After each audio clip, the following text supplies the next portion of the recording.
কোনো নারী যদি ভালো স্বামী পায়, ভদ্র স্বামী, ভদ্র ছেলে, মুত্তাকি ছেলে, দেখবেন ব্যবহারটা গোলামের মতো করে।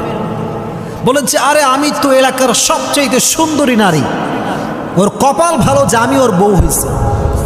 এরকম আছে না নাই? মনে রাখবেন, পুরুষ কাঁদে না, পুরুষ অভিমান করে না, পুরুষ কখনো কাউকে সহজ ছেড়ে যায় না। কিন্তু পুরুষ যখন অভিমান করে, তার অভিমানটা আর ফিরে আসে না। ঠিক না বল? সে কখন আর ফিরে আসে না। এই জন্য পুরুষকে মূল্যায়ন করবেন।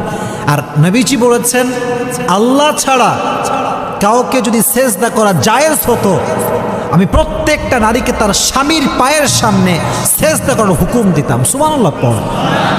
এই জন্য বোন আমার, বোকামি করে স্বামীকে অমূল্যায়ন করবেন না, অবহেলা করবেন না। মনে রাখবেন, যার জীবনে স্বামী আছে তার সব কিছু আছে। যার জীবনে স্বামী আছে তার জীবনে ভালোবাসা আছে। যার জীবনে স্বামী আছে তার জীবনে যত্ন আছে।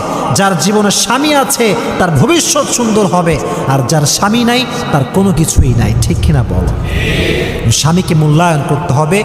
বোকামি করে স্বামীর সঙ্গে খারাপ ব্যবহার করা যাবে।